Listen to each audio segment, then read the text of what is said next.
Hello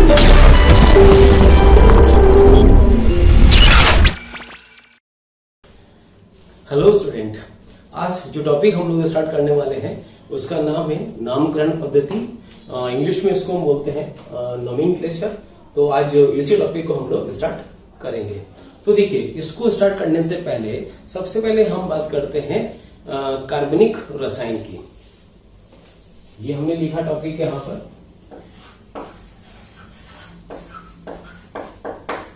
organic chemistry means कार्बनिक रसायन। तो सबसे पहले कार्बनिक रसायन की हम बात कर रहे हैं। देखिए, केमिस्ट्री को 3 पार्ट में विभाजित किया गया। कौन कौन से पार्ट? एक था भौतिक रसायन, एक था अकार्बनिक रसायन और एक कार्बनिक रसायन। अब सोचने की बात यह है कि केमिस्ट्री को इन 3 भागों में विभाजित क्यों किया गया। तो देखिए, आप सबको पता है आवर्त सारणी में टोटल अभी तक कितने एलिमेंट ऐसे हैं जिनकी खोज हो चुकी है। कुल तत्वों की संख्या आवर्त सारणी में बता सकते हैं आप लोग? सोचिए। चलिए मैं बताता हूं। आवर्त सारणी में अभी तक कुल ज्ञात तत्वों की संख्या है 118, कार्बन सहित 118। अब सोचिए, अगर 118 में से हम कार्बन को अलग कर दें तो कितने तत्व बचते हैं? 117। ठीक है, मान लिया 117 तत्वों से अभी तक कुल ज्ञात यौगिकों की संख्या कितनी होगी? क्या आप बता सकते हैं ये? देखिए, कार्बन को छोड़कर बाकी तत्वों से अभी तक ज्ञात यौगिकों की संख्या लगभग 70,000 है, मतलब 70,000। ठीक है, लेकिन अब अगर हम सिर्फ कार्बन की बात करें, ऐसे यौगिक जिसमें कार्बन उपस्थित होता है, ऐसे यौगिकों की संख्या कितनी होगी? क्या आप बता सकते हैं? ऐसे यौगिकों की संख्या जिसमें कार्बन उपस्थित होता है, इनकी संख्या लगभग 7 लाख से ज्यादा है। कितनी? 7 लाख से ज्यादा। इसका मतलब ये हम कह सकते हैं कि जो एक अकेला कार्बन है वो बाकी सभी तत्वों पर भारी पड़ता है। तो ऐसा क्या कारण है कि कार्बन के इतने सारे यौगिक अभी तक पता है? उसका रीजन है कार्बन की एक प्रॉपर्टी होती है जिसको बोलते हैं संकलन, कैटेनेशन। लिख सकते हैं हम लोग,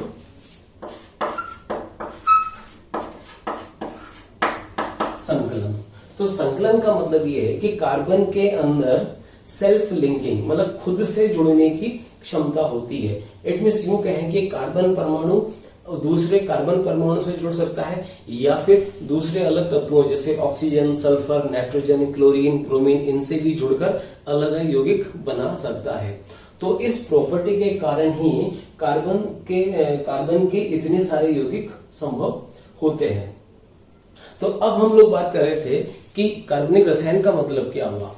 तो कहने का मतलब ये है कि कार्बन, ऐसे यौगिक जिसमें कार्बन उपस्थित होता है, ऐसे यौगिकों की स्टडी करने के लिए, इनका अध्ययन करने के लिए केमिस्ट्री की एक अलग से ब्रांच बनाई गई जिसको बोला गया कार्बनिक रसायन। तो केमिस्ट्री के 3 पार्ट करे गए। कौन कौन से? भौतिक रसायन, अकार्बनिक रसायन और एक कार्बनिक रसायन। तो कार्बनिक रसायनों में हम सिर्फ उन्हीं यौगिकों का अध्ययन करते हैं जिसमें कार्बन उपस्थित होता है। तो देखिए, अब हम कार्बनिक रसायन की एक यहां पर डेफिनेशन लिख सकते हैं। आप नोट करिएगा अपनी कॉपी में।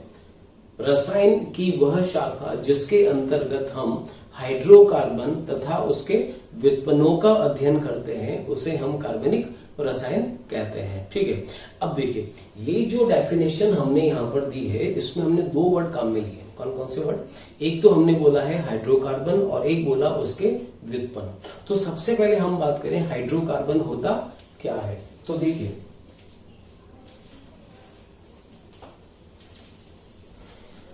सबसे पहले हमने बात करी यहां पर हाइड्रोकार्बन।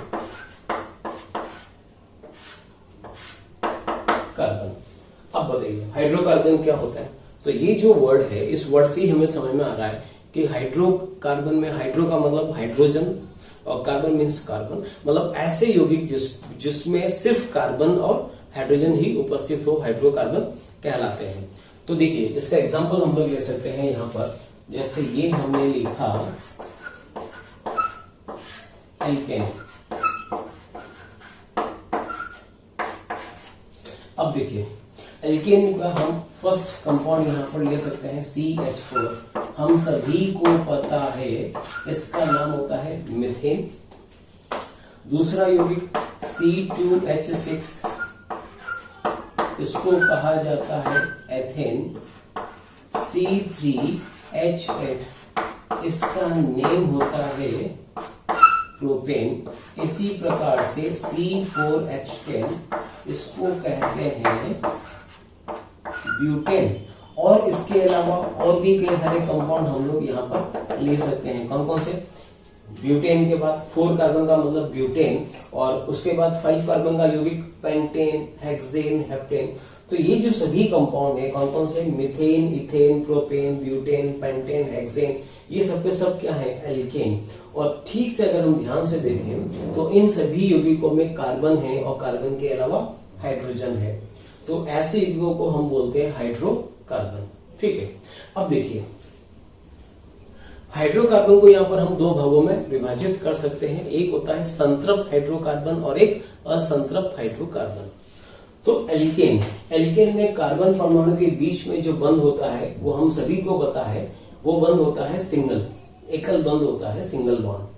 तो जिन यौगिकों में कार्बन परमाणु के बीच में सिंगल बॉन्ड हो उनको हम संतृप्त हाइड्रोकार्बन बोलते हैं। तो एल्केन यहाँ पर किसका एग्जांपल है? संतृप्त हाइड्रोकार्बन का। इसके अलावा अब हम दूसरी बात करते हैं दूसरे हाइड्रोकार्बन की। उनको कहते हैं असंतृप्त हाइड्रोकार्बन।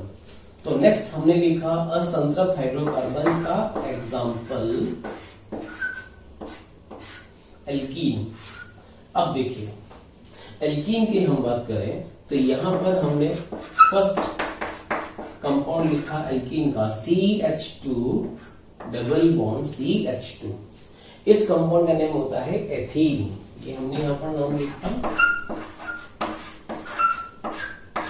एथीन। इसी के अलावा CH3 CH double bond CH2, इसका नेम होता है प्रोपीन। इसके बाद और भी कंपाउंड ले सकते हैं, ऐसे एक एक कार्बन हम और उसमें जोड़ सकते हैं। तो 2 कार्बन का कंपाउंड हुआ एथीन, 3 कार्बन का कंपाउंड होता है प्रोपीन। 1 कार्बन और जोड़ दें इसके अंदर तो बनेगा ब्यूटीन। 1 कार्बन और जोड़ दें पेंटीन, हेक्सीन, हेप्टीन, ऑक्टीन, ऐसे अलग अलग यौगिक बन सकते हैं। तो ठीक से देखो इन सभी में यौगिकों में कार्बन है और हाइड्रोजन है, इनमें भी कार्बन है और हाइड्रोजन है। तो ऐसे यौगिकों को हम कहते हैं हाइड्रोकार्बन। और अभी मैंने तुमसे कहा कि हाइड्रोकार्बन 2 प्रकार के, एक संतृप्त और एक असंतृप्त। यहां में इनमें कार्बन परमाणु के बीच में बॉन्डिंग कैसी होती है? सिंगल बॉन्डिंग होती है, जबकि इनके बीच में कौन सा बॉन्ड होता है? द्विबंध। इसलिए इनको बोलते हैं असंतृप्त हाइड्रोकार्बन। इसी प्रकार से असंतृप्त हाइड्रोकार्बन का एक एग्जांपल हम और ले सकते हैं। ये हमने लिखा यहां पे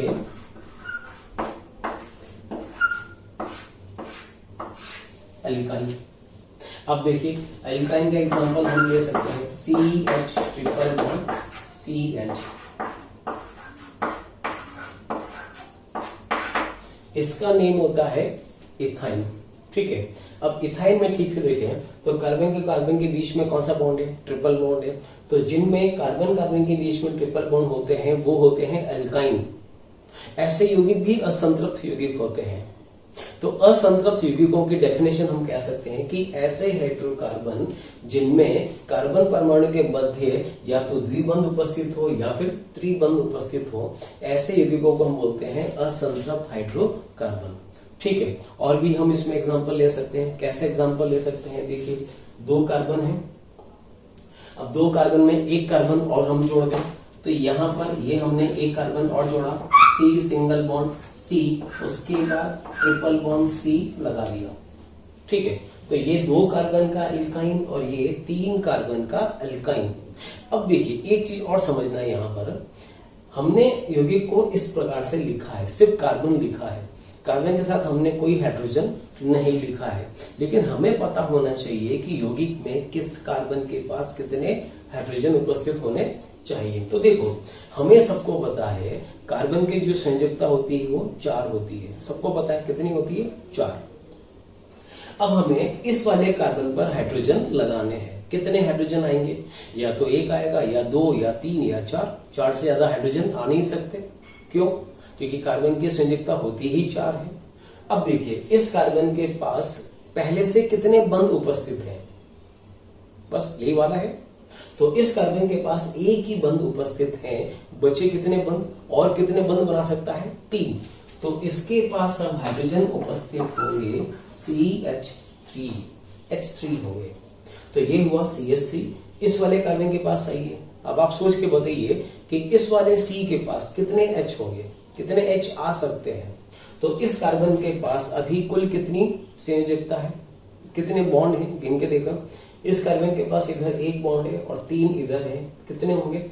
4। तो इसके पास ऑलरेडी 4 बॉन्ड हैं। तो मतलब इसके पास अब कोई H उपस्थित नहीं हो सकता है। इस वाले C के पास आए तो इस C के पास देखो पहले से कितने बंध हैं? 3 बंध हैं। 1 बॉन्ड ये और बना सकता है। इसका मतलब इसके पास यहाँ पर 1 H उपस्थित होगा।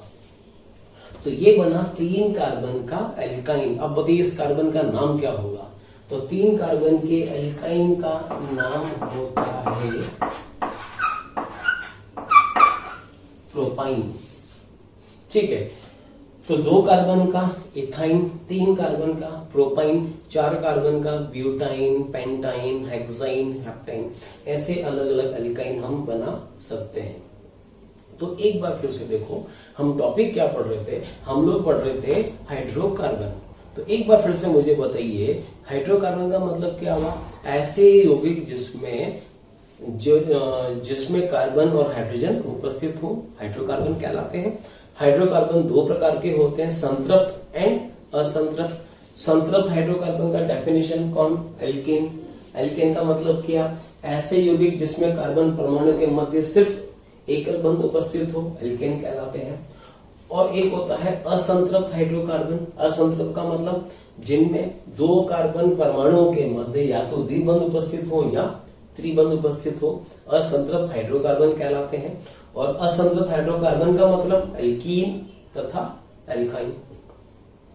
तो ऑर्गेनिक केमिस्ट्री, कार्बनिक रसायन का मतलब क्या हुआ कि इसमें रसायन की वह शाखा जिसमें हम इन प्रकार के यौगिकों का अध्ययन करते हैं, उसे हम रसायन विज्ञान कहते हैं। ठीक है।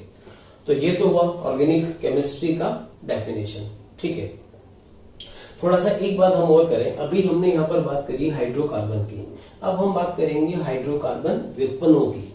तो नेक्स्ट पार्ट देखिए, हाइड्रोकार्बन व्युत्पन्न।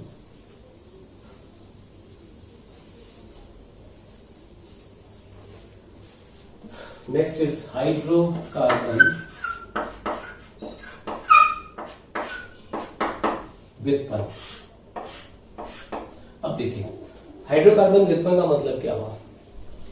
ऐसे यौगिक जिनका जो हाइड्रोकार्बन से व्युत्पन्न किए गए हो। जैसे देखो, मैंने यहां पर एक एग्जांपल लिखा CH4। हम सभी को पता है इस यौगिक का नाम होता है मेथेन।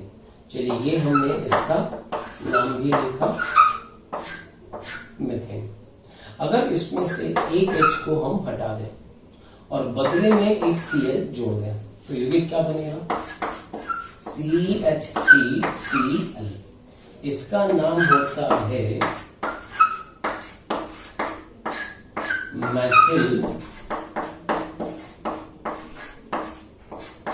क्लोराइड। अब ठीक से देखो, CH4 क्या है यहाँ पर? मेथेन। और CH3Cl इसका नाम होता है मैथिल क्लोराइड। ये तो यौगिक है हाइड्रोकार्बन, और इसको हम कहेंगे हाइड्रोकार्बन व्युत्पन्न। व्युत्पन्न क्यों कहा? बिकॉज इसका जो निर्माण हुआ वो किससे हुआ?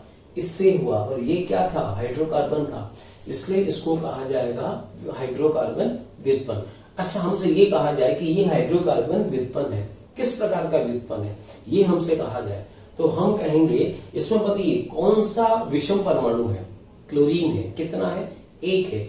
तो हम कहेंगे ये मीथेन का, या यूं कहें कि मेथिल क्लोराइड मीथेन का मोनोक्लोरो डेरिवेटिव है। मोनो माने एक, तो ये मीथेन का मोनोक्लोरो व्युत्पन्न होता है। ठीक है, तो रसायन विज्ञान में हम इन्हीं सब यौगिकों का अध्ययन करते हैं। अध्ययन का मतलब इन यौगिकों का निर्माण कैसे होता है, कैसे कैसे इनको बना सकते हैं, इनके भौतिक गुण क्या होते हैं, इनके रासायनिक गुण क्या होते हैं, इनके यूजेस, इनका उपयोग क्या होता है, इन सभी का हम विस्तृत रूप में अध्ययन करते हैं। तो इसी शाखा को हम बोलते हैं कार्बनिक रसायन। ठीक है, चलिए ये एक पार्ट हुआ हमारा कंप्लीट। अब हम दूसरे पार्ट पर आते हैं। इसमें है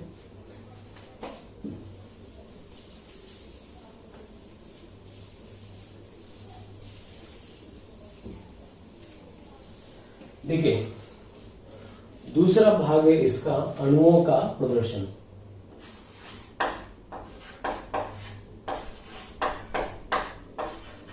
अणुओं का प्रदर्शन, दैट इज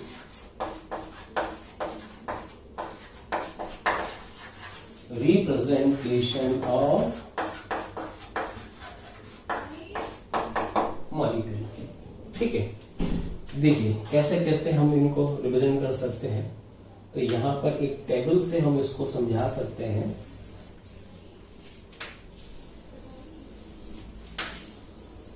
इस प्रकार से एक टेबल हमने बनाई।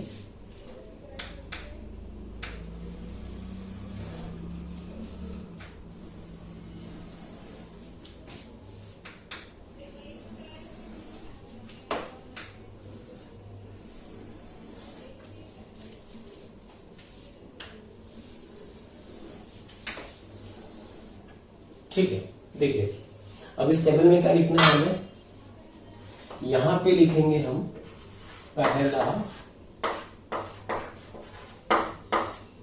अणुसूत्र, उसके बाद सेकंड संघनित सूत्र, नेक्स्ट पैराग्राफ में संरचनात्मक सूत्र। तो पहला तो लिखा अणुसूत्र, दूसरा संघनित सूत्र, तीसरा संरचनात्मक सूत्र, इसको स्ट्रक्चरल फॉर्मूला भी कह सकते हैं, और लास्ट में होता है बंध रेखीय सूत्र। अब देखिएगा नंबर 1, सबसे पहले हमने यहां पे लिखा C2H6, ये इसका अणुसूत्र।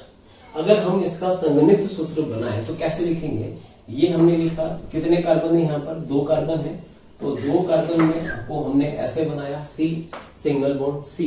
अच्छा, H कितने इसके पास, 3 है, तो 3H, टोटल H कितने हैं, 6 है, 6 में से 3 इसके पास जाएंगे और 3 इसके पास जाएंगे। तो अगर हम इसको ऐसे लिखें तो इसको बोलते हैं संघनित सूत्र। ठीक है, अब देखिए इसी को हमें संरचनात्मक सूत्र में लिखना हो तो इसमें कैसे लिखा जाएगा। तो देखिए यहां पे लिखा C सिंगल बॉन्ड C के पास 3H, ये 3 हमने H लिखे, 1 2 और ये 3, ये 3 हमने लिखे। तो अगर हम इसको ऐसे लिखें तो संघनित सूत्र, ये क्या हुआ, ये हुआ अणुसूत्र। अणुसूत्र क्या शो करता है, अणुसूत्र उस यौगिक में उपस्थित कुल अलग अलग परमाणुओं की संख्या को प्रदर्शित करता है, जबकि ये इसका संघनित सूत्र और ये इसका संरचनात्मक सूत्र। अब देखिए लास्ट में आता है बंध रेखीय सूत्र, सबसे ज्यादा इंपॉर्टेंट यही है। जनरली केमिस्ट्री में हमें जो मॉलिक्यूल्स मिलेंगे वो हमें बंध रेखीय सूत्र में ही मिला करेंगे, तो इसकी हमें बहुत अच्छे से प्रैक्टिस होना चाहिए। देखिए कैसे करें, यहां पर कितने कार्बन है, 2 कार्बन है, तो बस यहां पर हम एक ऐसी लाइन ड्रॉ कर देंगे, बस ये लाइन इथेन को शो करेगा। जरा बताइए इस यौगिक का नाम क्या है, C2H6 है, इस यौगिक का नाम क्या होगा, इथेन। तो ये भी इथेन, ये इथेन का संघनित सूत्र, ये इथेन का संरचनात्मक सूत्र और ये इथेन का बंध रेखीय सूत्र। बंध रेखीय सूत्र होता क्या? बंध रेखीय सूत्र इस सिस्टम में यौगिक को सिर्फ लाइनों से शो करते हैं, सिर्फ रेखाओं से शो करते हैं बस। तो सिंगल लाइन हमेशा किसको शो करेगा? सिंगल बॉन्ड को, सिंगल बंध को या एकल बंध को। तो ये सिंगल लाइन है, मतलब ये एकल बंध है।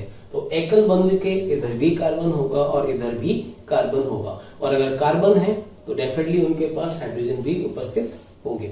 चलिए और आगे बढ़े। नंबर 2, जैसे हमें दे रखा है C3H8, ये वाला यौगिक दिया। C3H8 क्या होता है? ये होता है प्रोपेन, ठीक है। अब प्रोपेन का हमें संघनित सूत्र बनाना है। कितने कार्बन है? 3 कार्बन है। तो 3 कार्बन के लिए 1, 2 और 3 कार्बन हमने लिखे। अब बताइए किस किस कार्बन के पास कितने कितने हाइड्रोजन उपस्थित होंगे। तो इस वाले कार्बन के पास 1 बॉन्ड तो है, बचे कितने? 3 बॉन्ड, तो 3 हाइड्रोजन इसके पास होंगे। इस वाले कार्बन के पास कितने बॉन्ड हैं? 2 बॉन्ड हैं, बचे कितने बॉन्ड? 2 बॉन्ड बचे 4 में से। तो इसके पास H होंगे 2, इसके पास गिने, इसके पास सिर्फ 1 बॉन्ड शो कर रखा है, बस 1 ही बॉन्ड दे रखा है, बचे कितने bond?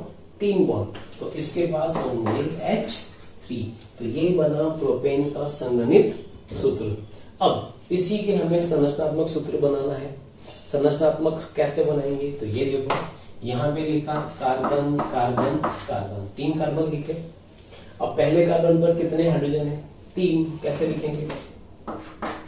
H H H, 3 H लगा दिए, इस पर 2 H लगा दिए और इस पर भी 3 H लगा दिए। तो ये हुआ इसका संरचनात्मक सूत्र, ठीक है। अब हमें इसी को बंध रेखीय सूत्र में प्रदर्शित करना हो, तो बंध रेखीय सूत्र में कैसे प्रदर्शित करेंगे जरा बताइए। कितने कार्बन है यहाँ पर? 3 कार्बन है। 3 कार्बन का बंध रेखीय सूत्र कैसे बना है? तो इसको हम लिखेंगे यहां पर ऐसे। देखिए ये इस लाइन का फ्री पॉइंट है, मुक्त सिरा। तो ये किसको शो करेगा? कार्बन को।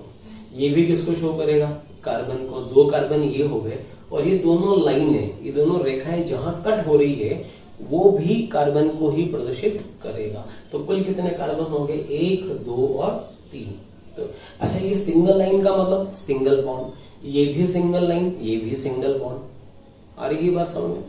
तो ये हो जाएगा प्रोपेन का बंध रेखीय सूत्र। चलिए ठीक है। अब थोड़ा सा आपके लिए एक क्वेश्चन मैं दे रहा हूं। यहाँ पर एक यौगिक हमने दिया, ऐसे हमने लिखा C4H10।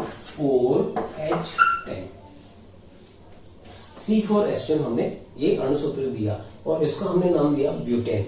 अब बताइए इस ब्यूटेन का संघनित सूत्र क्या होगा, संरचनात्मक सूत्र क्या होगा और बंध रेखीय सूत्र क्या होगा? सोचिए एक बार, कैसे कैसे बना सकते हैं। आसान है, मैं नहीं समझता कि इसमें कोई बहुत ज्यादा मुश्किल वाला क्वेश्चन है। चलिए ठीक है।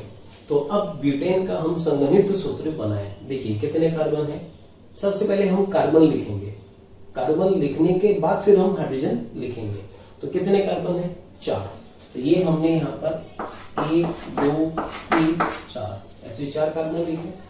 अब देखिए किस किस के पास कितने कितने H होंगे।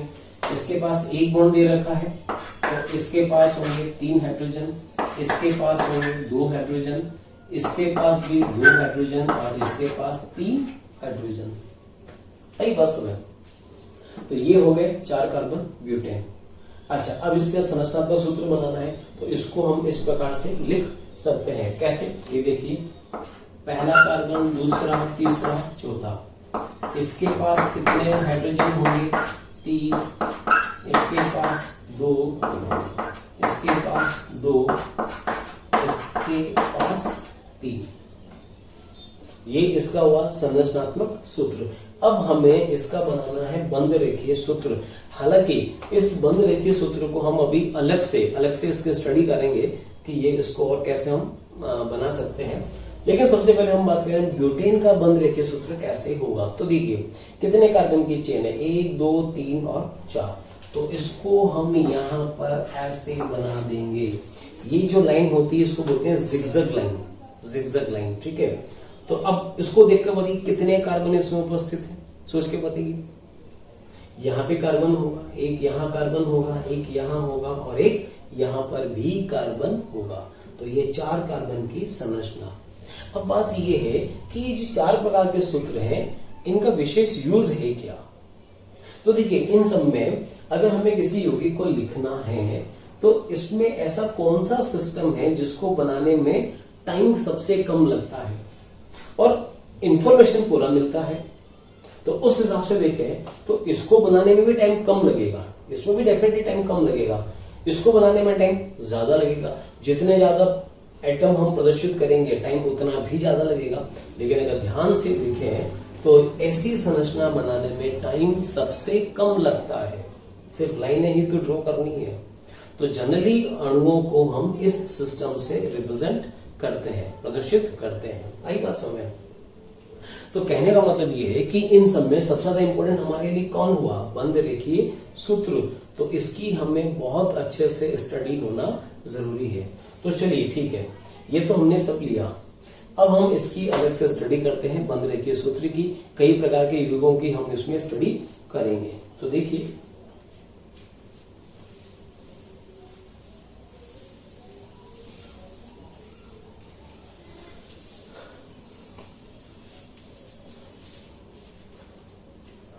नेक्स्ट हमारा हेडिंग है बंध रेखीय सूत्र, बॉन्ड लाइन फॉर्मूला। इंग्लिश में बोलते हैं इसको बॉन्ड लाइन फॉर्मूला। अब देखिए क्या है इसमें।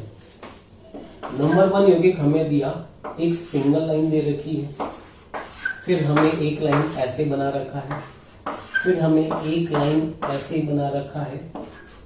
अच्छा जी, एक यौगिक में ऐसे दे रखा हो, 2 लाइनें दे रखी हो पैरेलल, एक दूसरे के समांतर, और एक में ऐसे 3 लाइनें बना रखी हो। ठीक है, अब हमें इन सभी का संगणित सूत्र बनाना है। ये सबसे ज्यादा इंपॉर्टेंट है। अगर हमने ये चीज समझ ली तो हमारे लिए फिर इन सबको समझना बहुत आसान हो जाएगा। देखिए कैसे, कितनी लाइनें हैं? एक लाइन है। एक लाइन का मतलब सिंगल बॉन्ड। अब चूंकि बॉन्ड है तो परमाणु कहाँ होंगे? इस बॉन्ड के दोनों तरफ। तो एक परमाणु इधर होगा और एक परमाणु इधर होगा। कौन सा परमाणु? परमाणु तो कई प्रकार के होते हैं, कार्बन भी होता है, नाइट्रोजन भी होता है, ऑक्सीजन भी होता है। तो कौन सा परमाणु? तो देखिए, हम यहाँ पर कौन से सब्जेक्ट की पढ़ाई कर रहे हैं? हम यहाँ पर बात कर रहे हैं कार्बनिक रसायन की। कार्बनिक रसायन, और कार्बनिक रसायन का मेन मुख्य तत्व कौन है? कार्बन।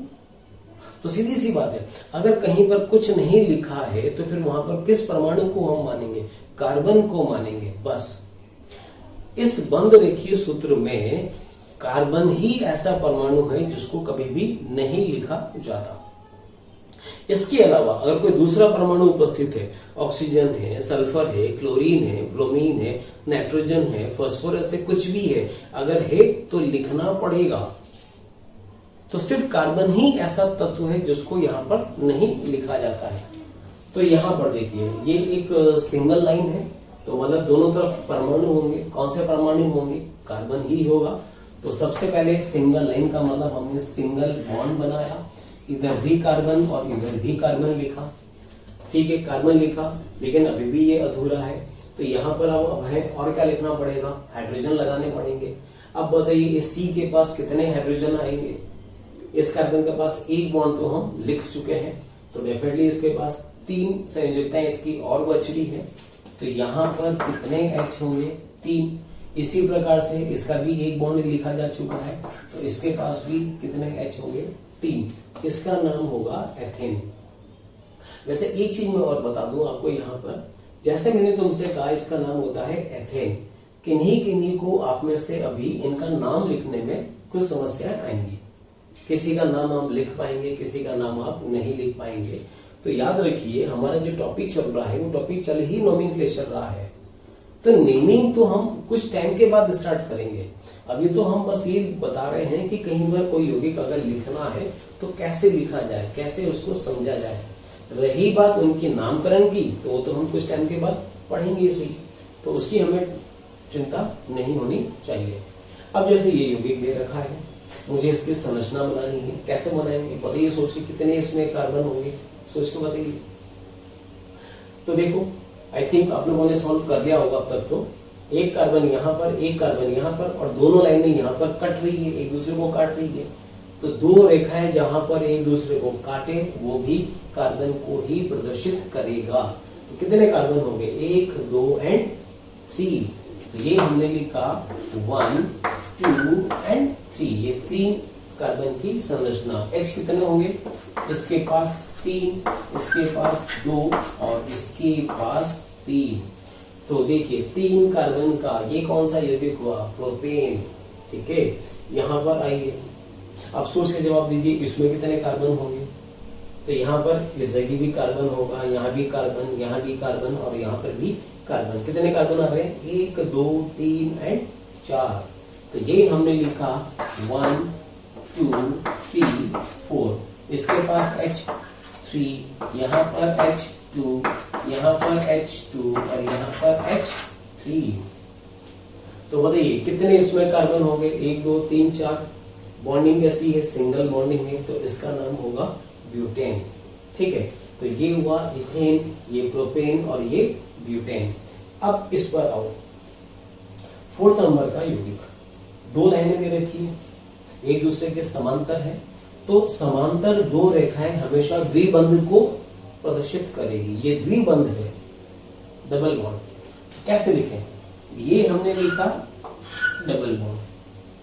अब इस डबल बॉन्ड के इधर भी कौन होगा, कार्बन, और इधर भी कौन होगा, कार्बन। बस ये 2 कार्बन हुए। इस पर याद रखिए, आप ये गलती नहीं करेंगे, ये गलती मैं बता सकता हूं। यहाँ पर देखो, आपने ये ऐसे 2 लाइनें बना दी और आपने क्या करा, यहाँ भी कार्बन, यहाँ भी कार्बन, यहाँ भी कार्बन, यहाँ भी कार्बन, ऐसे 4 कार्बन लगा दिए। गलत, ये नहीं होगा। 2 समांतर रेखाओं का मतलब द्विबंध। तो द्विबंध के इधर भी कार्बन और इधर भी कार्बन। अब बस हमें इन दोनों कार्बन पे क्या लगाने हैं, हाइड्रोजन। बताइए कितने H होंगे। तो इस कार्बन के पास 2 बॉन्ड तो है, बचे कितने बॉन्ड, 2 बॉन्ड और आ सकते हैं।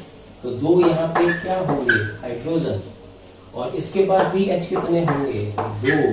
तो ये हुआ CH2 डबल बॉन्ड CH2। आई बात समझ में।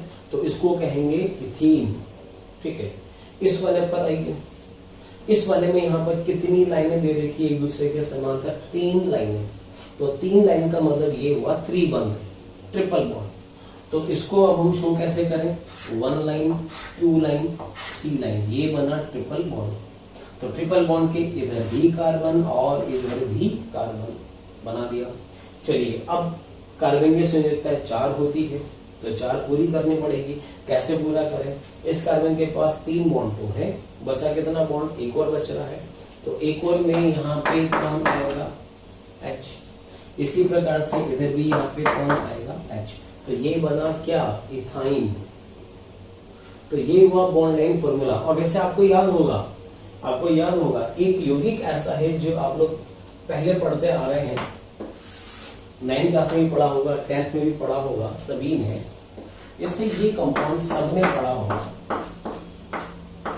ये तो सबने पढ़ा होगा और सबको पता है इसका नाम क्या होता है, बता सकते हैं इसका नाम, इसका नाम होता है बेंजीन।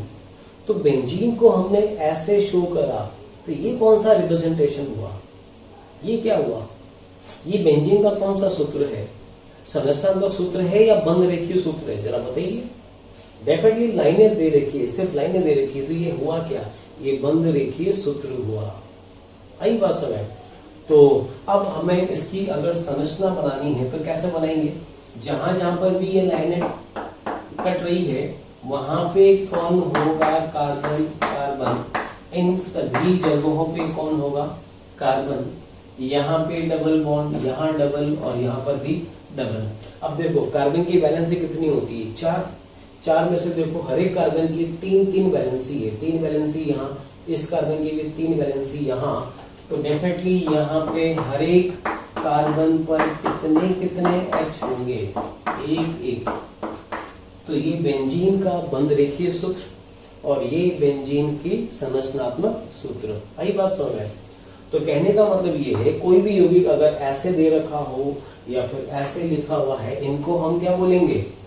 Bond line formula. एक दो एग्जांपल और मैं ले सकता हूं यहाँ पर। नंबर 7, जैसे आपको ये मॉलिक्यूल ऐसे लिखा हुआ है, अब जरा बताइए, अगर ऐसे लिखा हुआ है तो जरा बताइए इसका संरचनात्मक सूत्र क्या होगा, कैसे इसकी संरचना हम बनाएंगे? तो देखिए, ये इसका मुक्त सिरा, ये भी मुक्त सिरा और ये भी मुक्त सिरा। कितने कार्बन हुए? 1, 2 एंड 3।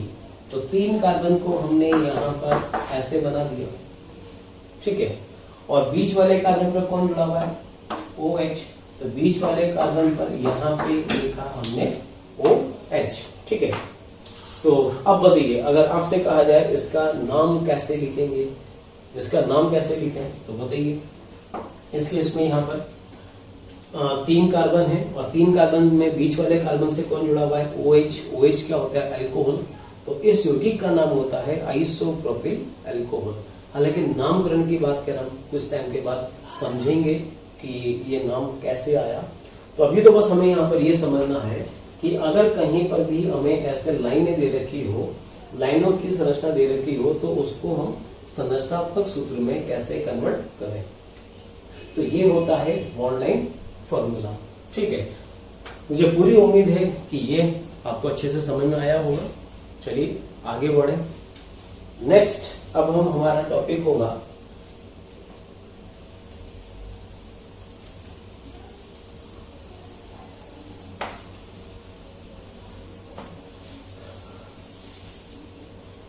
नेक्स्ट हम ले सकते हैं यहां पर कार्बन परमाणुओं के प्रकार।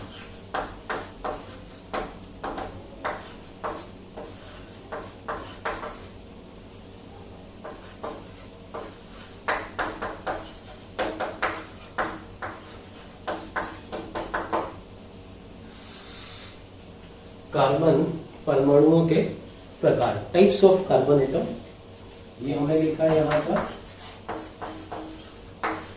टाइप्स ऑफ कार्बन एटम, ठीक है। अब देखिए, कार्बन परमाणु मुख्यतः 4 प्रकार के होते हैं। कौन कौन से कार्बन परमाणु? नंबर 1 हमने लिखा 1 डिग्री कार्बन। क्या होता है 1 डिग्री कार्बन? देखिए, जैसे मैं इसकी बात करूं, CH3 single bond CH3, ethane हमने मॉलिक्यूल लिया। अब चलो ठीक है, ऐसे भी ना लिखें, इसको हम ऐसे भी लिख सकते हैं। हमने लिखा C सिंगल बॉन्ड C। अब देखिए, इस कार्बन की हम बात करें तो इस कार्बन से इधर सिर्फ एक कार्बन जुड़ा हुआ है, सिर्फ एक कार्बन जुड़ा हुआ है। तो इस कार्बन को हम कहेंगे यहां पर ये 1 डिग्री कार्बन परमाणु। 1 डिग्री कार्बन का मतलब प्राथमिक कार्बन भी कह सकते हैं। इस वाले पर आइए, अब देखो, इस वाले कार्बन से भी इस तरफ सिर्फ एक कार्बन ही जुड़ा हुआ है। तो यहां पर ये जो कार्बन होगा, इसको भी हम क्या बोलेंगे? 1 डिग्री कार्बन परमाणु। तो 1 डिग्री कार्बन परमाणु का मतलब क्या हुआ? ऐसा कार्बन परमाणु जिससे सिर्फ एक ही कार्बन सीधा जुड़ा हो, ठीक है। तो इस कार्बन से बस एक कार्बन जुड़ा हुआ है, तो ये भी 1 डिग्री कार्बन, और इससे भी इधर एक कार्बन जुड़ा हुआ है, तो ये भी 1 डिग्री कार्बन परमाणु, ठीक है। एक एग्जांपल और बड़ा अच्छा ले सकते हैं। मान लीजिए एक हमें यहां पर दे रखा है CH4, this compound is methane. अब मीथेन में देखिए, बताइए इस कार्बन से और कितने कार्बन जुड़े हुए हैं? इससे एक भी कार्बन नहीं जुड़ा हुआ है, नहीं जुड़ा हुआ है, तो भी हम इसको क्या बोलेंगे? प्राथमिक कार्बन परमाणु, 1 डिग्री कार्बन। आई बात समझ? तो देखिए, अब मुझे बताइए 1 डिग्री या प्राथमिक कार्बन परमाणु की डेफिनेशन क्या होगी? तो हम कह सकते हैं कि ऐसा कार्बन परमाणु जिससे या तो एक कार्बन जुड़ा हो या फिर कोई भी कार्बन नहीं जुड़ा हो, उसको प्राथमिक कार्बन परमाणु कहते हैं, ठीक है। इसी प्रकार से सेकंड हमने लिखा 2 डिग्री कार्बन या द्वितीयक कार्बन परमाणु।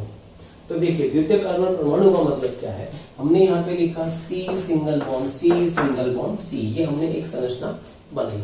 अब जरा ठीक से देखो, ये जो बीच वाला कार्बन है, इस बीच वाले कार्बन से एक कार्बन परमाणु ये जुड़ा हुआ है डायरेक्टली और एक कार्बन परमाणु इधर भी जुड़ा हुआ है। तो इस कार्बन से कितने कार्बन जुड़े हुए हैं, 2 कार्बन, तो इसलिए ये कार्बन हो जाएगा 2 डिग्री कार्बन परमाणु। आई बस है। अच्छा, ये जो कार्बन है, इन कार्बन का भी हम डिग्री निकाल सकते हैं। बताइए इस कार्बन से कितने कार्बन जुड़े हुए हैं, सिर्फ एक जुड़ा हुआ है, एक जुड़ा हुआ है, तो ये कौन सा हुआ, 1 डिग्री हुआ। अच्छा, इस कार्बन से भी इधर एक ही कार्बन जुड़ा हुआ है, तो ये भी क्या होगा, 1 डिग्री कार्बन परमाणु। तो ये वाला 2 डिग्री कार्बन मतलब द्वितीयक कार्बन, और ये वाला प्राथमिक और ये भी प्राथमिक। इसी प्रकार से नेक्स्ट हमने लिखा 3 डिग्री कार्बन। अब 3 डिग्री कार्बन का एग्जांपल कौन सा ले सकते हैं, बताइए, C single bond C single bond C single bond C, ये लिखा। अब जरा सोच के देखिए, इसमें कुल कितने कार्बन परमाणु हैं, 4 में देखो ये वाला जो कार्बन है बीच वाला, इस वाले कार्बन से एक तो ये जुड़ा हुआ है, एक ये भी जुड़ा हुआ है और एक ये भी जुड़ा हुआ है। कुल कितने कार्बन हो, कुल कितने कार्बन इससे जुड़े हुए हैं डायरेक्टली, 3 का मतलब ये होगा 3 डिग्री कार्बन परमाणु। 3 डिग्री का मतलब हुआ तृतीयक कार्बन परमाणु। तो जरा मुझे बताइए 3 डिग्री कार्बन की डेफिनेशन क्या होगी, सोच के बताइए। 3 डिग्री कार्बन का मतलब तृतीयक कार्बन, ऐसा कार्बन परमाणु जिससे 3 कार्बन सीधे सीधे जुड़े हों, उसको हम तृतीयक कार्बन परमाणु कहते हैं, और इसको हम शो करते हैं 3 डिग्री से। ठीक है, इसी प्रकार से। अच्छा, इन कार्बन की बात करें, इन कार्बन का डिग्री बताइए। किसी भी यौगिक में जितने भी कार्बन है, हर एक कार्बन का हमें डिग्री बताना पड़ेगा। तो इस वाले C का ये होगा 1 डिग्री, इससे एक कार्बन जुड़ा हुआ है 1 डिग्री, और इससे भी एक कार्बन जुड़ा हुआ है, तो ये भी 1 डिग्री ही होगा। ठीक है, इसी प्रकार से एक और होता है 4th number, that is 4 degree carbon परमाणु। 4 डिग्री का एक नाम और होता है चतुष्क कार्बन परमाणु। हिंदी में बोलते हैं चतुष्क कार्बन परमाणु और अंग्रेजी में बोलते हैं क्वाटरनरी। ठीक है, तो ये 1 डिग्री का मतलब प्राथमिक कार्बन, 2 डिग्री द्वितीयक कार्बन, 3 डिग्री तृतीयक कार्बन और 4 डिग्री का मतलब चतुष्क कार्बन परमाणु। तो इसका एग्जांपल किस प्रकार से लें, ये देखिए, कार्बन कार्बन कार्बन, एक कार्बन यहाँ और एक कार्बन यहाँ पर, ये हमने लिखा। अब हमें बताना है कि प्रत्येक कार्बन का डिग्री क्या होगा। तो देखो, इस वाले कार्बन परमाणु से ये जुड़ा हुआ है, ये भी कार्बन जुड़ा है, ये कार्बन भी जुड़ा है और ये कार्बन भी, 4 कार्बन जुड़े हुए हैं। 4 कार्बन जुड़े हैं, तो इस कार्बन का डिग्री होगा कौन सा, ये होगा 4 डिग्री। ये 4 डिग्री कार्बन है, तो ये क्या होगा, ये 1 डिग्री, ये भी 1 डिग्री, ये भी 1 डिग्री और ये कार्बन भी 1 डिग्री। तो इस प्रकार से हम किसी भी यौगिक में उपस्थित प्रत्येक कार्बन परमाणु का डिग्री निकाल सकते हैं। चलिए इसको और सोल्व करना है, तो और आसानी से हम और एग्जांपल यहाँ पर हम ले सकते हैं। जैसे तुम्हें ये दे रखा हो कार्बन कार्बन, इस प्रकार से ये एक यौगिक हमें दे रखा है और सभी के सभी इसमें कार्बन परमाणु है।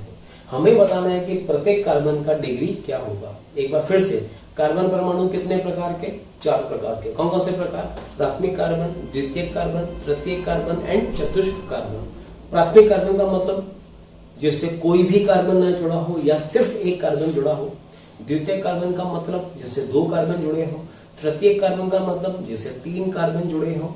और चतुष्क कार्बन का मतलब जिससे 4 कार्बन जुड़े हो। ठीक है, तो अब बताइए इस कार्बन का डिग्री क्या कहोगे आप, सोच के बताइए। इस कार्बन से सीधे सीधे कितने कार्बन जुड़े हुए हैं डायरेक्टली, सिर्फ ये वाला जुड़ा हुआ है, तो इस कार्बन का डिग्री क्या होगा, दिस इज 1 डिग्री। आई बात समझ। इस वाले कार्बन से एक कार्बन जुड़ा हुआ है, तो ये 1 डिग्री। इस वाले कार्बन से कितने कार्बन जुड़े हुए हैं, इससे इधर ये जुड़ा हुआ है, ऊपर ये जुड़ा हुआ है और इससे एक ये भी जुड़ा हुआ है, तो ये होगा 3 डिग्री। 3 कार्बन जुड़ रहे हैं तो 3 डिग्री। इस वाले कार्बन से ये जुड़ रहा है, ये जुड़ रहा है और इधर ये जुड़ रहा है, तो ये क्या होगा 3 डिग्री। यहां पर आओ, इस वाले कार्बन से ये जुड़ रहा है, ये भी जुड़ रहा है और ये भी जुड़ रहा है और ऊपर ये कार्बन भी जुड़ रहा है, तो इस कार्बन से चारों तरफ 4 कार्बन जुड़ रहे हैं, तो ये कार्बन हो जाएगा 4 डिग्री कार्बन। इसका बताइए एक कार्बन जुड़ा हुआ है 1 डिग्री, इसका बताइए एक कार्बन जुड़ा हुआ है 1 डिग्री। इस वाले कार्बन के पास ये वाला 1 डिग्री, ये क्या हो जाएगा, इससे देखो इसके इधर भी कार्बन जुड़ा हुआ है और इधर भी कार्बन जुड़ा हुआ है, दोनों तरफ कार्बन जुड़े हुए हैं, तो ये हो जाएगा 2 डिग्री और ये कॉर्नर का 1 डिग्री कार्बन। इस प्रकार से हम हर एक कार्बन परमाणु का डिग्री निकाल सकते हैं। ठीक है, चलिए एक दो एग्जांपल और हम दे सकते हैं। 6 नंबर एग्जांपल कौन सा, जैसे हमें ये दे रखा हो C single bond C and double bond C. अब हर एक कार्बन का डिग्री निकालना हो तो देखो यहां पर सिंगल बॉन्ड है, यहां पर डबल बॉन्ड है। डिग्री निकालने में डबल या सिंगल का कोई महत्व नहीं होगा, हमें तो बस कार्बन देखना है। इस कार्बन से कितने कार्बन जुड़ रहे हैं, एक कार्बन, तो ये कार्बन होगा 1 डिग्री। इस वाले कार्बन को बताइए, इस वाले कार्बन से इधर भी कार्बन जुड़ा हुआ है और इधर भी कार्बन, दोनों तरफ कार्बन है। अब आप कहेंगे कि इधर डबल बॉन्ड है, डबल बॉन्ड है तो होने दो, कोई दिक्कत नहीं है, हमें बॉन्डिंग से कोई मतलब नहीं है, हमें तो बस कार्बन गिनना है। तो इस कार्बन से इधर भी कार्बन और इधर भी कार्बन, तो ये कौन सा कार्बन 2 डिग्री और ये कौन सा हो जाएगा 1 डिग्री। इस प्रकार से हम डिग्री निकाल सकते हैं। ये एग्जांपल देखो, C single bond C and यहाँ पर दिया ट्रिपल बॉन्ड। अब बताइए इसमें कार्बन का डिग्री क्या होगा, तो देखो इस कार्बन से इधर एक कार्बन जुड़ा हुआ है तो ये 1 डिग्री, इस कार्बन से दोनों तरफ कार्बन जुड़े हुए हैं तो 2 डिग्री, और इस कार्बन से इस तरफ एक कार्बन जुड़ा है तो ये 1 डिग्री। अब आपको थोड़ा सा कंफ्यूजन होगा कि यहाँ पर ट्रिपल बॉन्ड है, तो मैंने अभी कहा, फिर से कह रहा हूं कि डबल बॉन्ड हो या ट्रिपल बॉन्ड हो, डिग्री से कोई लेना देना नहीं है। डिग्री निकालने के लिए सिर्फ कार्बन को ही हम गिनेंगे। इस कार्बन के इधर ट्रिपल बॉन्ड है, होने दो, कोई दिक्कत नहीं है, बट ये देखो कि इस कार्बन से इस तरफ कितने कार्बन जुड़ा हुआ है, एक कार्बन, तो ये क्या हुआ 1 डिग्री। आया समझ में? चलिए ठीक है, और देखो नंबर 8, इसको मैं अब ऐसे भी ले सकता हूं, ये मैंने ऐसे लिखा OH। अब मैंने यहां पर तुम्हें ये वाली संरचना दी, बॉन्ड लाइन फॉर्मूला पढ़ा था अभी हमने, बॉन्ड लाइन फॉर्मूला। अब इसमें बताइए किस कार्बन का क्या डिग्री होगा, तो पहले बताइए इसमें कार्बन है कहां पर, तो देखो यहां पर कार्बन है, इस कार्बन से इधर एक ही कार्बन जुड़ा हुआ है तो ये कार्बन क्या होगा 1 डिग्री होगा। इस वाले कार्बन को बताइए, इस कार्बन के इधर भी कार्बन जुड़ रहा है और इधर भी कार्बन, तो इस वाले कार्बन से दोनों तरफ कार्बन जुड़े हुए हैं तो ये कौन सा कार्बन 2 डिग्री कार्बन। यहां तक कोई समस्या नहीं, आगे चलो इस वाले सी पर आओ।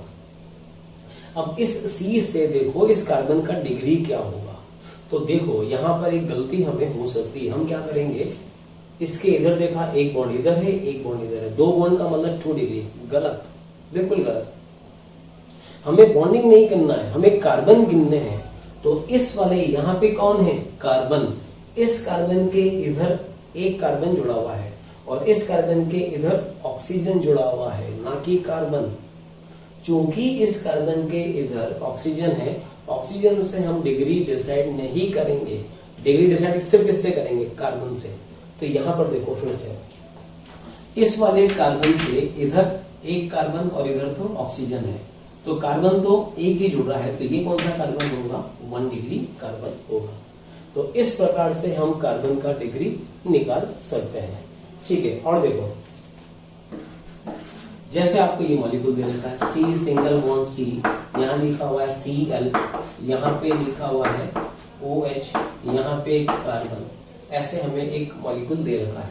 अब हमें हर एक कार्बन का डिग्री निकालना है, तो कैसे निकालेंगे कार्बन का डिग्री बताइए। इस कार्बन से एक कार्बन जुड़ा हुआ है, सिर्फ एक कार्बन, तो इस कार्बन का डिग्री 1, इस कार्बन के इधर भी कार्बन और इधर भी कार्बन, दोनों तरफ कार्बन है। ऊपर तो कौन है, Cl। क्लोरीन से हमें कोई मतलब नहीं है, बस कार्बन गिनो। इस कार्बन के दोनों तरफ कार्बन है तो ये 2 डिग्री कार्बन है। इस वाले कार्बन के पास 3 बॉन्ड है। बॉन्ड से हमें मतलब नहीं है, कार्बन गिनो। इस कार्बन के पास एक कार्बन तो इस तरफ है और एक कार्बन इस तरफ, दोनों तरफ कार्बन, नीचे तो ऑक्सीजन है। तो कार्बन कितने जुड़े हुए हैं इस वाले कार्बन से, 2। तो 2 का मतलब ये हुआ 2 डिग्री कार्बन। आई बात समझ में। इसी प्रकार से अब यहाँ पर आओ, इस वाले सी के पास 1 2 3 कार्बन जुड़ रहे हैं, 3 डिग्री कार्बन। और ये वाला 1 डिग्री और ये वाला भी 1 डिग्री। तो इस प्रकार से हम कैसा भी यौगिक दे रखा हो, उस यौगिक में उपस्थित प्रत्येक कार्बन परमाणु का हम डिग्री बता सकते हैं। ठीक है, तो ये हुआ। चलिए, इसी पर बेस्ड एक क्वेश्चन मैं आपको दे रहा हूं, आप सोल्व करेंगे उसको। देखिए,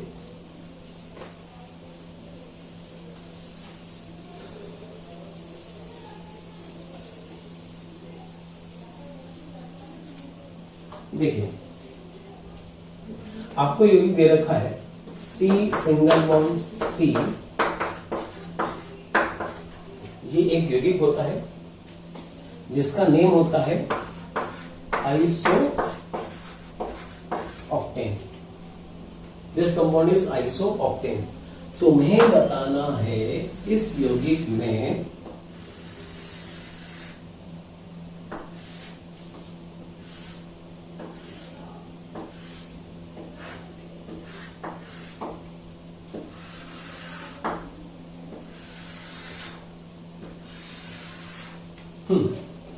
क्वेश्चन क्या है समझो। यौगिक हमें दे रखा है आइसोऑक्टेन। इस आइसोऑक्टेन में 1 degree, 2 degree, 3 degree and 4 degree carbon and hydrogen परमाणुओं की संख्या बतानी है। क्या क्या? प्राथमिक कार्बन, द्वितीयक कार्बन, तृतीयक एंड चतुष्क कार्बन एंड हाइड्रोजन परमाणुओं की संख्या बतानी है।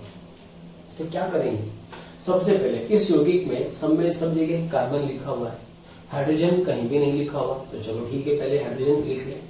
तो H कहां पर होंगे, इसके पास 3 H होंगे, यहाँ पर भी 3 H, यहाँ पर 1, इसके पास 2, यहाँ पर 3, यहाँ पर भी 3, यहाँ पर भी 3, और इसके पास कोई भी H नहीं होगा, ये लिखा। अब सेकेंड, हर एक कार्बन का हमें डिग्री बताना है कि कौन सा कार्बन किस डिग्री का होगा। तो देखो, इस कार्बन से एक कार्बन जुड़ा हुआ है तो ये 1 डिग्री, इससे एक कार्बन जुड़ा हुआ है 1 डिग्री, इससे एक कार्बन जुड़ा हुआ है 1 डिग्री, ये से चारों तरफ कार्बन 4 डिग्री, ये वाला 2 डिग्री, ये 3 डिग्री, ये 1 डिग्री और ये भी 1 डिग्री। तो प्रत्येक कार्बन का हमने डिग्री बता दिया डिग्री। अब देखो आगे चलो। अब देखो 1 डिग्री कार्बन कितने होंगे, तो 1 डिग्री कार्बन कितने हैं, ये भी 1 डिग्री, ये 1 डिग्री, 1 डिग्री, 1 डिग्री और 1 डिग्री। तो टोटल 1 डिग्री कार्बन की संख्या कितनी, 5। तो 1 डिग्री कार्बन हो गए 5। अब 2 डिग्री कार्बन की संख्या, तो ये अकेला कार्बन ऐसा है जो 2 डिग्री है और कोई भी यहाँ पर 2 डिग्री कार्बन नहीं है। तो 2 डिग्री कार्बन 1। 3 डिग्री पर आओ, ये रहा 3 डिग्री कार्बन, तो 3 डिग्री कार्बन 1 और 4 डिग्री कार्बन ये रहा, ये कार्बन 4 डिग्री। कैसे 4 डिग्री हुआ, चारों तरफ कार्बन जुड़े हुए हैं, तो 4 डिग्री कार्बन भी हुआ 1। ठीक है, और आगे चलो। अब हमें बताना है 1 डिग्री हाइड्रोजन की संख्या। तो देखो, सबसे पहले हम बात करें कि 1 डिग्री हाइड्रोजन होता क्या है। प्राथमिक कार्बन पर उपस्थित हाइड्रोजन परमाणु को हम 1 डिग्री हाइड्रोजन परमाणु कहते हैं। ठीक है, तो प्राथमिक कार्बन पर उपस्थित हाइड्रोजन परमाणु, प्राथमिक हाइड्रोजन परमाणु। अब यदि कुल 1 डिग्री हाइड्रोजन परमाणु की संख्या कितनी है, गिनो। 3 हाइड्रोजन तो यहाँ पर है, 3 यहाँ पर भी है, 3 यहाँ पर है, 3 यहाँ पर और 3 यहाँ पर। कुल कितने परमाणु हाइड्रोजन के 1 डिग्री हैं, 15।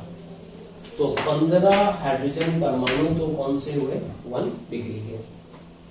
अब 2 डिग्री हाइड्रोजन क्या होता है, 2 डिग्री हाइड्रोजन का मतलब वे हाइड्रोजन जो 2 डिग्री कार्बन से जुड़े हो। तो 2 डिग्री कार्बन से कितने जुड़े हुए हैं, 2। तो 2 डिग्री हाइड्रोजन परमाणु कितने होंगे, 2 होंगे। ठीक है, और आगे चलो 3 डिग्री हाइड्रोजन परमाणु एक ही है, तो एक यहां पर लिखेंगे। और 4 डिग्री हाइड्रोजन परमाणु विद्यमान ही नहीं होता है। क्यों नहीं होता है, वे 4 डिग्री कार्बन है। 4 डिग्री कार्बन का मतलब क्या हुआ, ऐसा कार्बन जिससे 4 कार्बन जुड़े हों। तो जब 4 कार्बन उससे जुड़ चुके होंगे तो अब इससे H नहीं जुड़ सकता। अगर H जुड़ गया तो कार्बन की संयोजकता 4 से अधिक हो जाएगी। इसलिए 4 डिग्री कार्बन पर कभी भी कोई भी हाइड्रोजन उपस्थित नहीं होता है। इसलिए हमने लिख दिया यहाँ पर क्रॉस। क्रॉस का मतलब संभव ही नहीं है। तो इस प्रकार से हम 1 डिग्री, 2 डिग्री, 3 डिग्री और 4 डिग्री कार्बन एंड हाइड्रोजन परमाणु की संख्या बता सकते हैं। ठीक है, अब एक बात और आती है कि इस टॉपिक को हमने डिस्कस ही क्यों करा। तो देखो, इस टॉपिक को डिस्कस करने का रीजन क्या है, चलो ठीक है, इसको हम अगले टॉपिक में बात करते हैं। देखिए नेक्स्ट,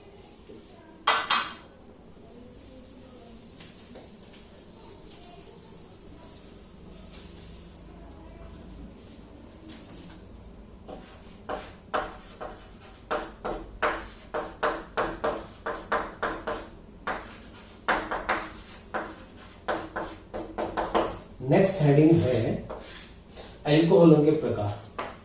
अब सबसे पहले हम बात करें अल्कोहल क्या होता है। तो ऐसा यौगिक जिसमें OH समूह उपस्थित हो। ये हम सबको पता है कि OH समूह को हम क्या बोलते हैं, अल्कोहल।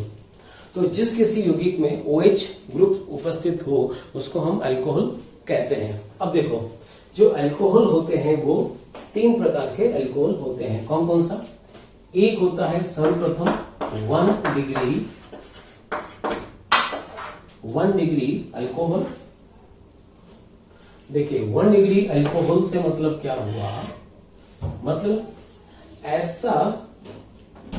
ऐसा यौगिक जिसमें CH3OH उपस्थित हो। मतलब ऐसा यौगिक जिसमें 1 डिग्री कार्बन से OH जुड़ा हो उसको हम क्या बोलते हैं, 1 डिग्री अल्कोहल। ठीक है, इसी प्रकार से और देखें, ये हमने लिखा CH3 CH2 सिंगल OH, ये हमने लिखा। अब देखो इस कार्बन का डिग्री क्या है, डिग्री निकालो। तो इस कार्बन से इस तरफ एक कार्बन जुड़ा हुआ है जबकि इधर ऑक्सीजन है। तो ऑक्सीजन से तो हमें कोई मतलब है ही नहीं। इस वाले C का डिग्री क्या होगा, 1 डिग्री। और अगर 1 डिग्री कार्बन के पास OH उपस्थित है तो उसको बोलेंगे 1 डिग्री अल्कोहल। आई बात समझ। इसी प्रकार से फिर हम लेते हैं 2 डिग्री अल्कोहल। 2 डिग्री अल्कोहल का मतलब ऐसा अल्कोहल जिसमें OH समूह द्वितीयक कार्बन से जुड़ा हो।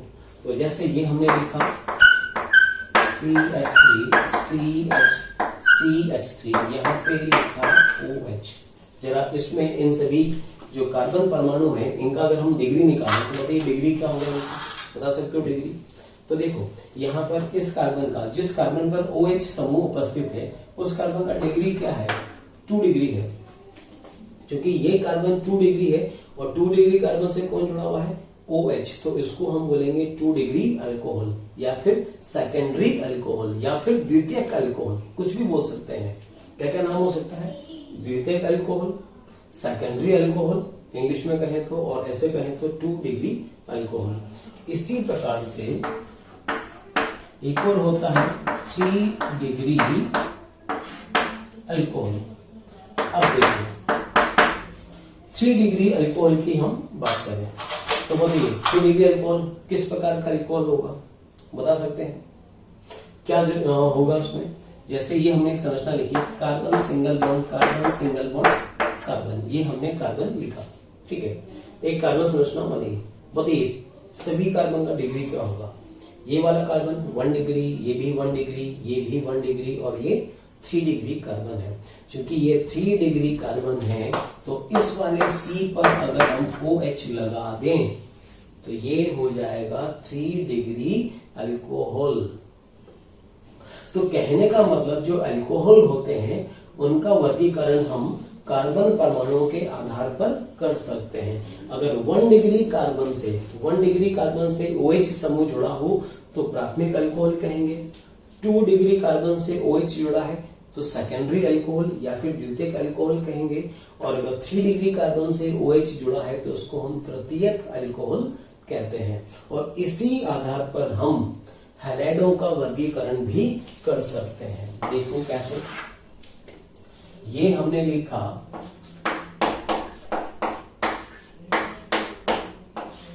हैलाइडों का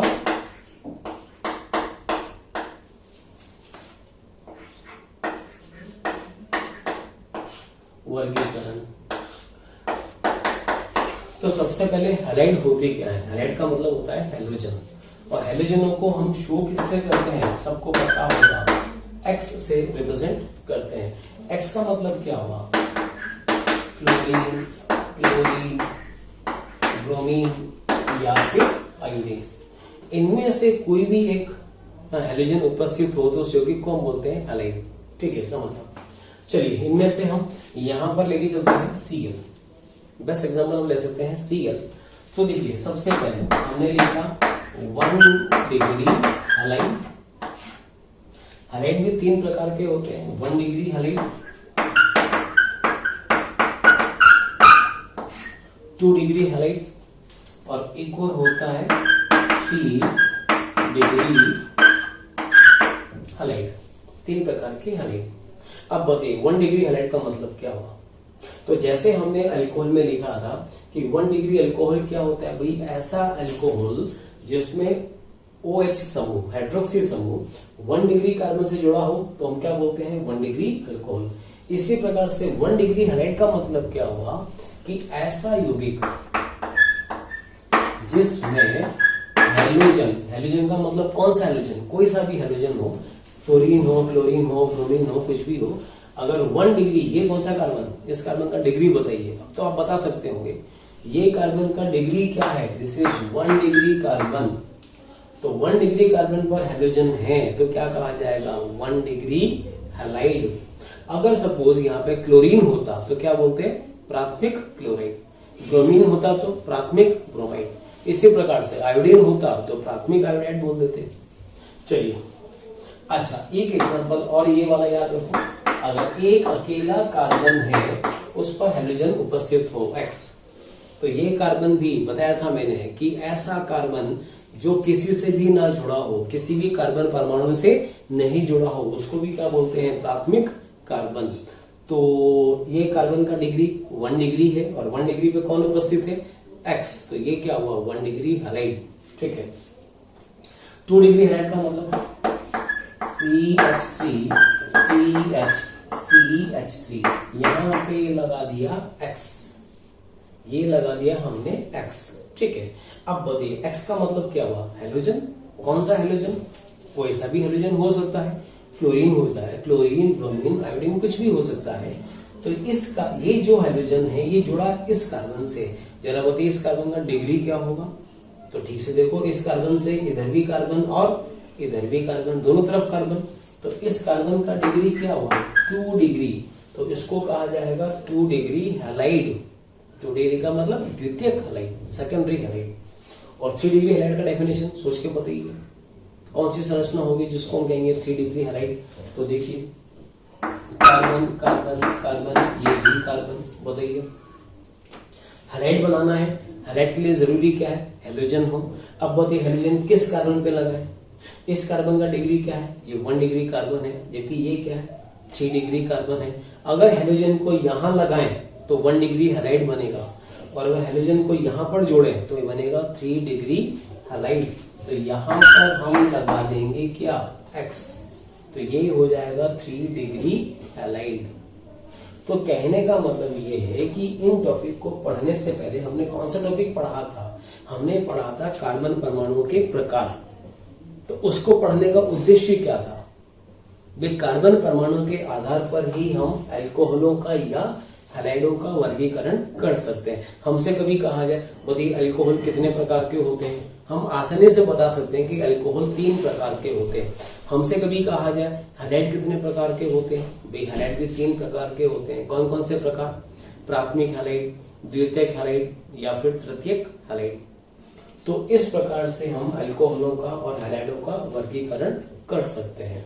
ठीक है, अब देखो ये जो यौगिक हमने यहां पर लिए अल्कोहल और हैलाइड, इनका वर्गीकरण हम कार्बन परमाणुओं के आधार पर कर सकते हैं, लेकिन इसी प्रकार से एक और क्रियात्मक समूह होते हैं एमीन। अब देखिए एमीनों का वर्गीकरण कैसे करेंगे।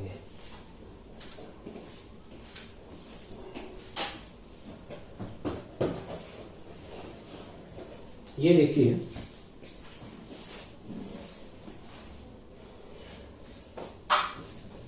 नेक्स्ट हमने मॉलिक्यूल लिया एमीन।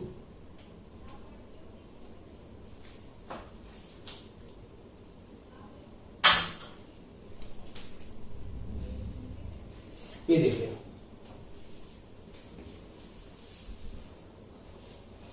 नेक्स्ट हेडिंग में लिखा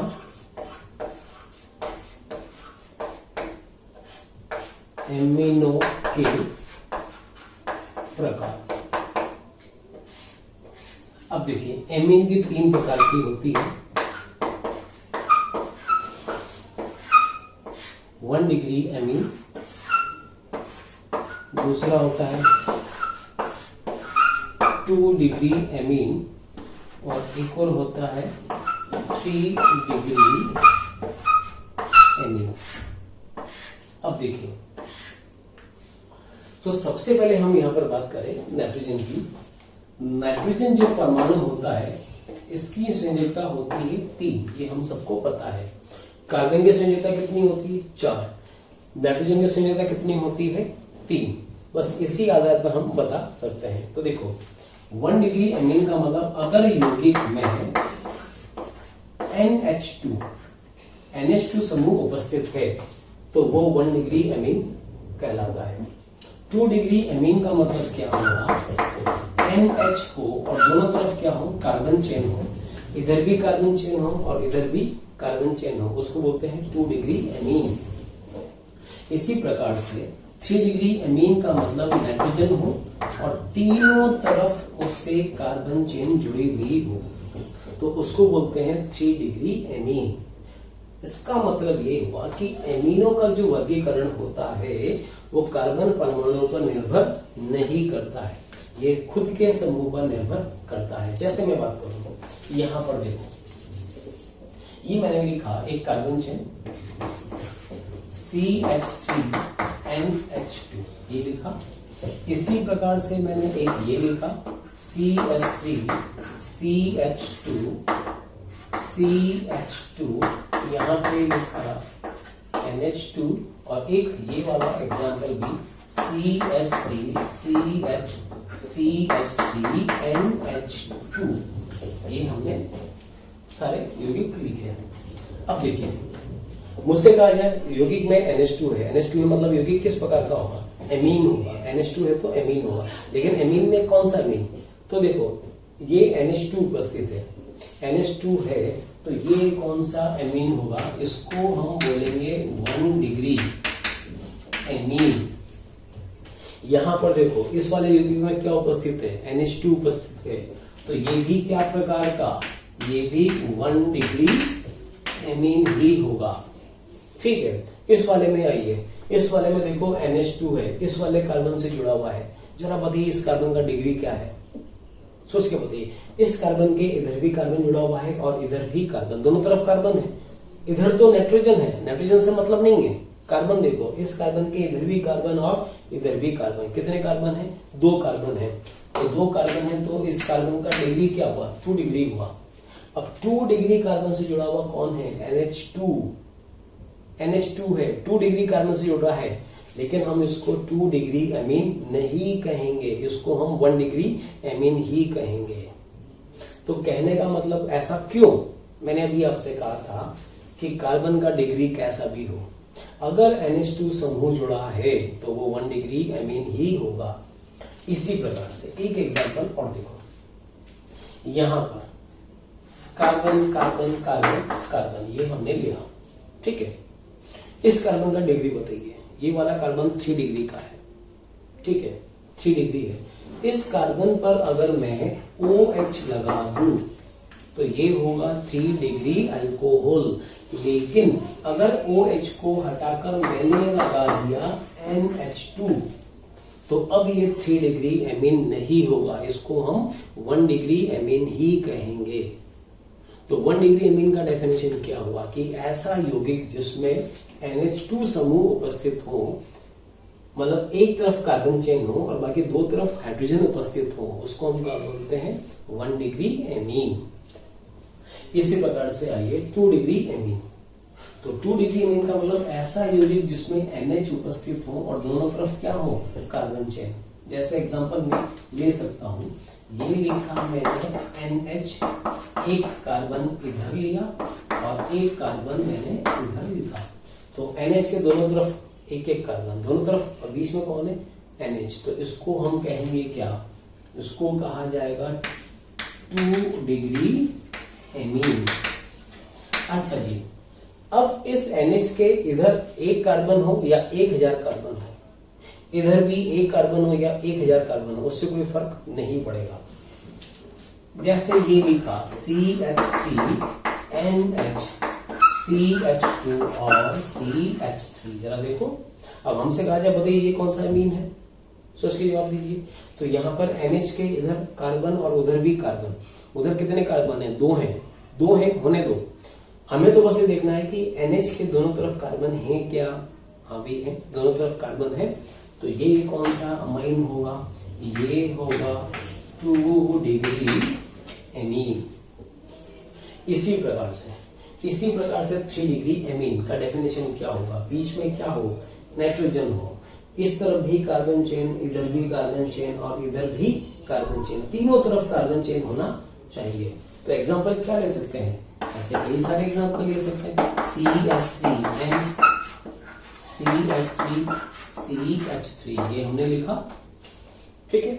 N दोनों तरफ, तीनों तरफ कौन है, तीनों तरफ कार्बन है, तो ये कौन सा अमाइन हुआ, 3 डिग्री अमाइन हुआ। इसी प्रकार से ऐसे लिखा जाए, इसमें बताइए ये कौन सा अमाइन होगा, सोच के जवाब दीजिए। देखो N है, N के इधर कार्बन, इधर नीचे भी कार्बन और इसके इधर भी कार्बन, तो ये कौन सा अमाइन हुआ, ये 3 डिग्री अमाइन हुआ, ठीक है। तो इस प्रकार से हम एमिनो का क्लासिफिकेशन करेंगे। तो देखो, एल्कोहलों के वर्गीकरण में और एमिनो के वर्गीकरण में एक फर्क है। एल्कोहलों का वर्गीकरण कार्बन पर निर्भर करता है कि वो किस कार्बन से जुड़ा हुआ है, जबकि एमिनो का वर्गीकरण कार्बन पर निर्भर नहीं करता है। एमिनो का वर्गीकरण किस पर डिपेंड करेगा, समूह पर। अगर मॉलिक्यूल में NH2 जुड़ा हुआ है, देखो समझो, एक और अच्छा सा एग्जांपल मैं ले सकता हूं।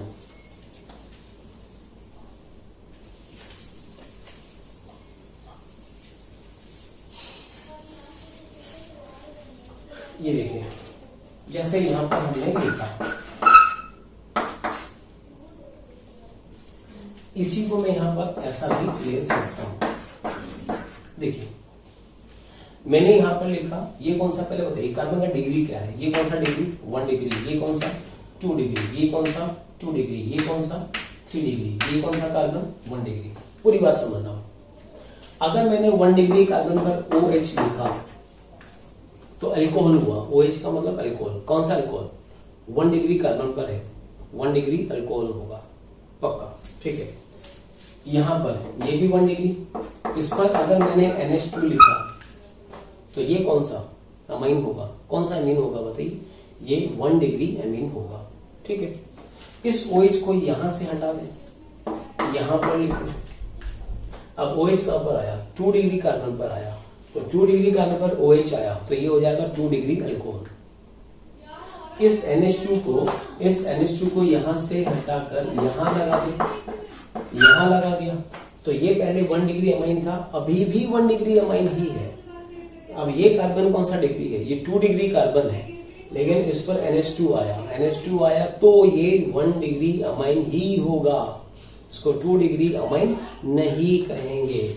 इसी प्रकार से अगर इस OH को यहां पे लगा दिया जाए तो ये अब किस कार्बन पर आया, ये 3 डिग्री कार्बन पर आया, तो ये बन जाएगा 3 डिग्री अल्कोहल। ठीक है, लेकिन अगर इस NH2 को यहां से हटाकर हम यहां पर लिखें, यहां लिखा तो इस कार्बन का डिग्री क्या था, ये 3 डिग्री कार्बन था, लेकिन इसको हम 1 डिग्री अमाइन ही कहेंगे। 3 डिग्री अमाइन या 2 डिग्री अमाइन कब होगा बताइए। अगर मैं यहां से, चलो ठीक है, ये हमने लिखा था NH2, NH2 का मतलब कौन सा अमाइन था, ये 1 डिग्री अमाइन था, मुझे बताना है 2 डिग्री अमाइन, तो 2 डिग्री के लिए क्या करना होगा, ये लिखा NH, इधर भी कार्बन इधर भी कार्बन, कितने भी कार्बन लगा दो, अगर NH है तो 2 डिग्री अमाइन, और अगर बनाना है 3 डिग्री अमाइन तो बीच में N रखा और तीनों तरफ कितने भी कार्बन लगा दीजिए, उससे कोई फर्क नहीं पड़ेगा। तो ये हुआ N, और N के तीनों तरफ कार्बन, तो ये कौन सा अमाइन, 3 डिग्री अमाइन। तो इस प्रकार से हम अल्कोहलों का, हालाइडों का या फिर एमीनों का वर्गीकरण कर सकते हैं। आई बात समझ में? चलिए, ये पार्ट हुआ कंप्लीट। इसके बाद नेक्स्ट पार्ट अब हम लेते हैं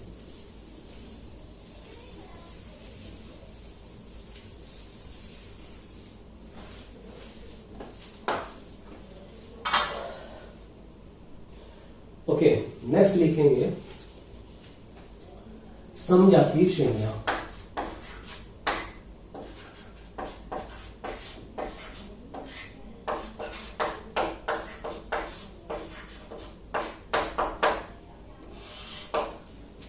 इंग्लिश में बोलते हैं होमोलोगस सीरीज। अब देखिए क्या मतलब हुआ, समजातीय, समजातीय मतलब समान जात की श्रेणियां, एक ही जात की श्रेणियां। तो यहां पर देखो, जैसे मैं कुछ पहले एग्जांपल ले सकता हूं।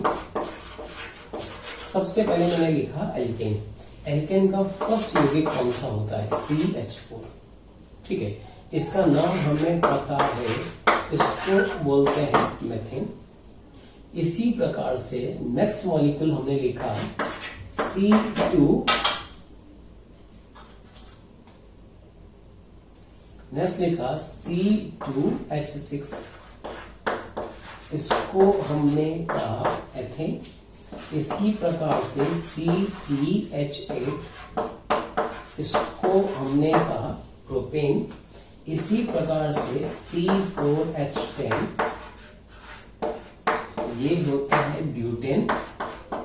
C5H12 pentane. पेंटेन के बाद और हेक्सेन, हेप्टेन, ऑक्टेन, नोनेन, डेकेन, ऐसे हम ले सकते हैं। ठीक है, चलिए एक सीरीज तो ये हुआ। इसी प्रकार से एक और हम कैटेगरी ले सकते हैं, कौन सा, एल्कीन हमने लिया। जरा बताइए एल्कीन का पहला यौगिक क्या होता है, एल्कीन का पहला यौगिक होता है CH2 डबल बॉन्ड CH2, इसका नाम क्या, एथीन। नेक्स्ट एल्कीन की बात करें तो ये हमने लिखा प्रोपीन। उसके बाद नेक्स्ट और भी यौगिक बना सकते हैं, CH2, इसको हमने कहा ब्यूटीन। ठीक है, तो एथीन के बाद प्रोपीन, प्रोपीन के बाद ब्यूटीन, ब्यूटीन के बाद और कार्बन बढ़ा दो, पेंटीन के बाद हेक्सीन के बाद हेप्टीन। चलिए ठीक है, ऐसे ही एक सीरीज और हम ले सकते हैं अल्कोहल। अल्कोहल, अब अल्कोहल का पहला यौगिक कौन सा, CH3OH, इसका नाम होता है मेथेनॉल। C2H6, C2H5OH, इसका नाम एथेनॉल। के बाद C3H7OH प्रोपेनॉल, C4H9OH ब्यूटेनॉल, उसके बाद पेंटेनॉल, हेक्सेनॉल, हेप्टेनॉल, ऑक्टेनॉल। इस प्रकार से अलग अलग यौगिक बना सकते हैं। अब देखिए, पहले हमने ये सब यौगिकों को एक साथ लिखा, अब इनमें हमें डिफरेंस देखना है। देखो मीथेन और इथेन। तो इथेन का जो फॉर्मूला है उसमें से मीथेन को घटा दो, तो इसमें से इसको घटा है तो 2 कार्बन में से 1 कार्बन घटा तो कितना बचा, 1 बचा। चलिए ठीक, 6 हाइड्रोजन में से 4 हाइड्रोजन को घटा दो, कितना बचा, CH2। तो मीथेन और इथेन में कितने का फर्क आया, CH2 का। ठीक से देखना, प्रोपेन में से इथेन को घटाओ तो भी फर्क कितने का आएगा, CH2 का। ब्यूटेन में से प्रोपेन को घटा दो तो भी फर्क कितने का आएगा, CH2 का। इसी प्रकार से पेंटेन में से ब्यूटेन को घटा दो तो भी फर्क कितने का आएगा, CH2 का। तो सब में कितने का फर्क आ रहा है, CH2 का। ठीक है, एल्कीन में सेम यही चीज, एल्कीन में से देखो, प्रोपीन में से इथीन को घटा दो, कितने कार्बन है, 3 कार्बन है। यहाँ पे कितने, 2, 3 में से 2 कार्बन गए तो 1 कार्बन बचा। यहाँ पर H कितने हैं, 3 और 1 4, 4 और 2 6, 6 में से यहाँ कितने हैं, 2 और 2 4, तो 6 में से 4 हाइड्रोजन घटाए तो कितने बचे, 2। तो इथीन और प्रोपेन में भी कितने का फर्क आया, 2 कार्बन, 2 हाइड्रोजन का आया, CH2 का फर्क आया। ब्यूटीन में से प्रोपीन को घटा देंगे तो ये फर्क भी आता है कितना, CH2 का। ठीक है, इसी के बाद अब अल्कोहल में आ जाओ, इथेनॉल में से मिथेनॉल को घटा दो तो ये फर्क आएगा CH2 का। प्रोपेनॉल में से इथेनॉल को घटा दो, ये भी फर्क आएगा CH2 का। ब्यूटेनॉल में से प्रोपेनॉल घटा दो, ये भी फर्क आएगा CH2 का। आई बात समझ में। तो देखो अब हम बात कर रहे हैं समजातीय श्रेणी का मतलब क्या हुआ। देखो, यौगिकों का ऐसा समूह, यौगिकों का ऐसा समूह जिनमें कोई भी 2 क्रमागत यौगिकों के बीच का अंतर या उनके 2 क्रमागत यौगिकों के अणुसूत्र में CH2 समूह का अंतर हो, समजातीय श्रेणियां कहलाते हैं। ठीक है,